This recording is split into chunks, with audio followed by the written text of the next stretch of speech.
let's talk about the blues notes. Alright. The way I see the blues notes, it's quite easy actually. So, to me there are two different blues notes. One is the happy one, and the other one is the sad one, or the more slashy kind of blues note.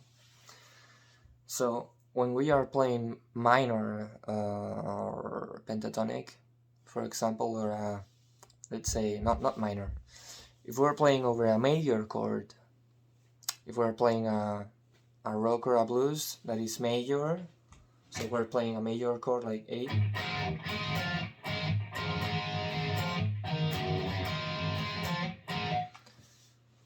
we are always gonna be able to use minor pentatonic. We're gonna be able to use major pentatonic as well, and we are gonna be able to use two different blues notes. The first one is the happy one.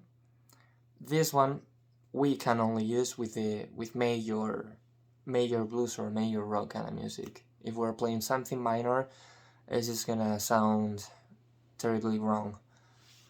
And we are gonna be able to use the other blues note, the slashy blues note, if you wanna call it, or the dramatic. It sounds more dramatic or something like that to me. I don't know.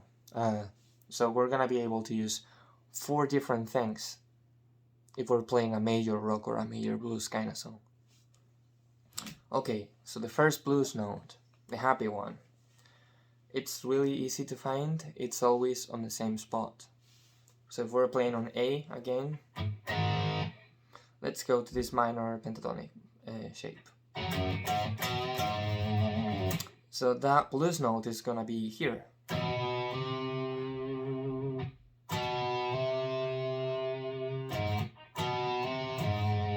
And if we move down the fretboard, it's gonna be on this fret right here. Or here.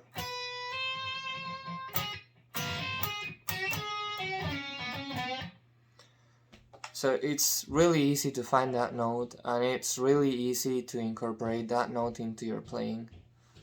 Okay, something else. When I sometimes see people learning scales, and they are always throwing these notes, and sometimes these people don't know whether they're playing only the minor pentatonic, or they might be confused thinking that one of these blues notes belong to that scale. But okay, so that's why I decided to make these videos. So if you wanna know what the shapes for the minor pentatonic are, which I think is really important, you have to know only the minor pentatonic shapes, but without any added notes. So you actually recognize well the pattern and the scales and the shapes, and you know what you're doing. And then you start throwing things. Okay, so what I mean is, like, it's a really good practice to practice those shapes and scales, but without adding any notes.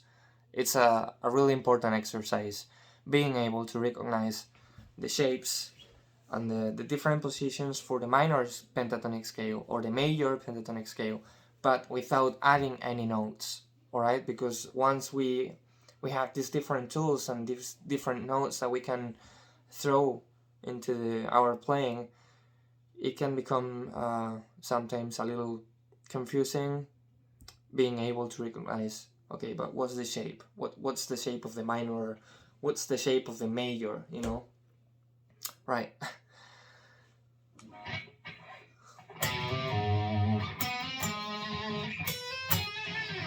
That's the happy one, right? If we're playing a minor chord, it's just gonna sound wrong, so.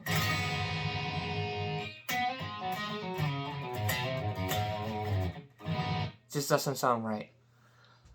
So, before jumping into what would we play, then if we're playing over a minor blues or minor rock, the other blues note, if we're playing a happy rock or a happy blues, how to find it is always on the same spot as well. on this fret. So if we're playing this box right here, it's gonna be on this fret right here. Same here or here.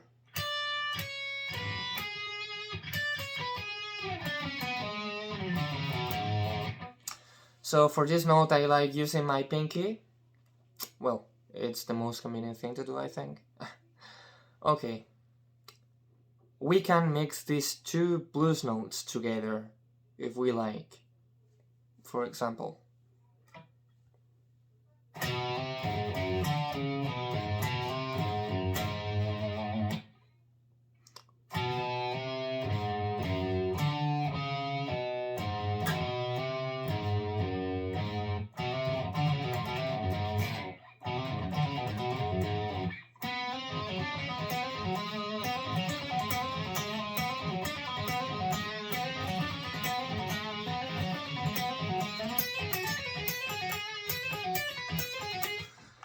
So we're being able to mix those two blues notes plus the minor pentatonic.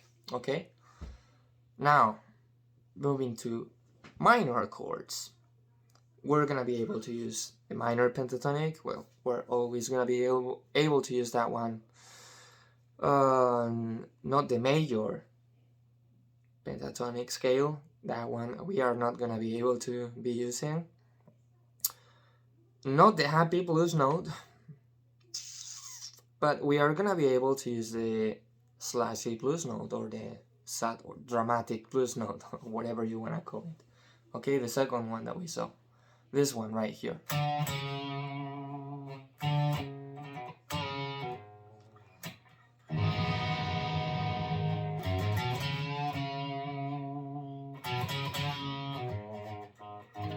Okay, I'm just reaching that note by playing half a bend.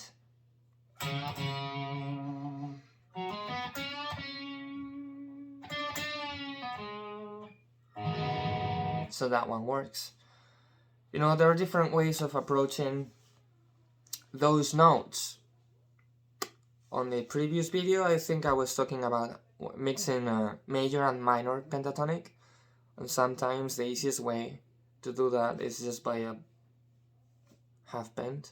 Just a half bend, and you'll be going from major to minor or from minor to major.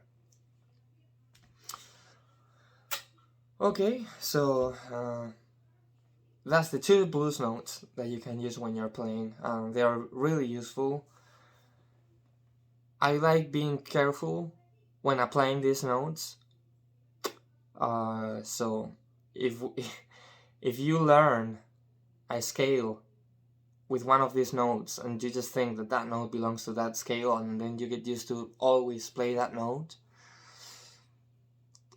the fact that you just play that note so much, that note, it's not gonna have so much impact when you're playing that note.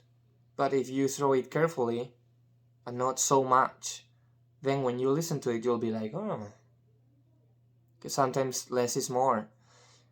And you know, you have all these notes and all these scales, and you're trying to use everything at the same time to make your playing way better and more exciting, and that's a cool thing to do. And you have to be careful not to be,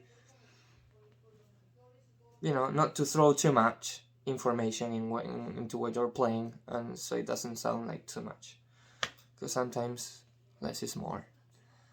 So that's the lesson for today, addressing the blues notes. See you soon.